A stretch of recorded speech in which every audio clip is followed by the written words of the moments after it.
Life Lessons 27 Best gift one could ever imagine to have. Surah At-Taghabun verse 11:11 No disaster strikes except by permission of Allah. And whoever believes in Allah, He will guide his heart. And Allah is knowing of all things. Any calamity never ever touches you, which is not targeted for you. It was specifically targeted to you, and that difficulty hits its target. I remember how things started to come down when my father passed away. We were in different countries, living different lives. But his death connected everything. It was COVID, I was homeschooling my kids, and their supervisor was an extremely difficult person to please. Then, I heard the news of my father's death. I had to leave everything in the middle and rushed back to my home country. If I remember now, it feels like a mountain that I was climbing. One of the interesting things about losing a loved one is that in its immediate aftermath, you start to see life and its shortness in sharp focus. You no longer pay attention to the little things and realize what really matters: your own health, your family, your friends, your community, etc. After coming back, I was trying to focus on the routine and responsibilities, and my body was screaming for a pause. It's been almost like 2 years, but I can't forget how difficult those were, and still, it's not over. It was actually that Allah SWT wanted us to go through it, and we had to experience it. One thing I like to highlight is that musibah always is not necessarily a bad thing. Of course, there is no replacement for life, and losing a parent is a huge thing. But it was for me and for my family to go through it. It wasn't meant for someone else. The pain, family issues, everything was meant for us, and it was happening with Allah's permission. How we were reacting were our decisions, but in the limited capacity that Allah has given to us. Good or bad. It was Allah's will directly, and it is always His will. The duty of a believer is to constantly be content with it, whether one is happy or not. Whether it's a moment of joy or a moment of sadness, our actions and words shouldn't go against Allah. That is truly accepting that I am the slave and He is my master, and I accept what is happening. The conditional statement in this ayah is, and whoever believes in Allah, He will guide his heart. Because when calamity hits, people lose their faith. They lose their balance and start complaining and showing their displeasure, especially in tough situations. That's where one start questioning the authority of God. Why would Allah do to us? If He loves me and created me, and He is the Malik, how come He is not taking care of me?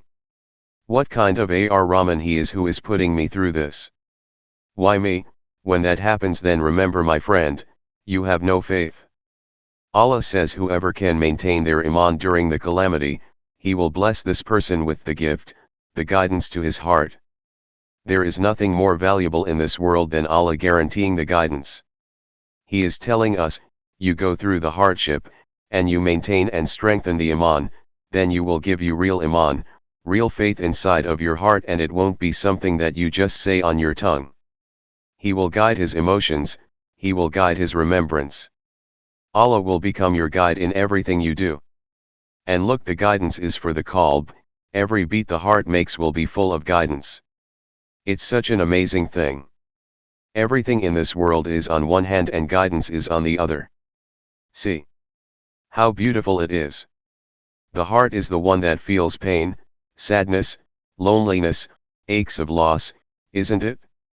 And Allah will remove all of it. He will bless the heart with peace. Life lessons: the most precious thing is iman, and we know all the blessings and hardships come to test our iman. Similarly, all the gifts and blessings are given by Allah SWT. We owe to Him everything, but He owes to us nothing. The one who gives us can take them back. He owns everything. Those who don't really believe in it are the one who questions and says, it was mine, why did He take it? When this iman goes into your heart, you will start understanding what these verses mean, that Allah owns everything in the skies and on earth. It is so easy to say, isn't it? What does that practically mean for me and you? That I own nothing, I don't even own myself. Do you know what we say when we lose something or hear the news if someone dies? Inna Allahi wa inna ilaihi raji'un, indeed we belong to him and to him is our return. If my entire being belongs to him, how is that any part of me or any gift I have is mine? Remember, whatever trial or test you might go through in your life, it's by Allah's permission and will.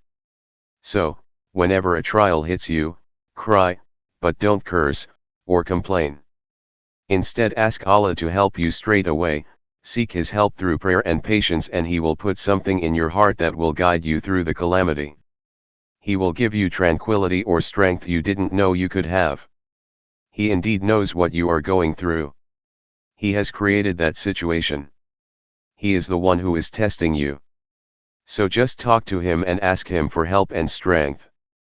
I pray that may Allah direct our emotions in the right direction, our actions become pleasing as what He likes them to be, may He give us strength through our difficult times and give us the ability to maintain and strengthen our iman so we get this gift of guidance in our hearts in the middle of these insanely hard trials.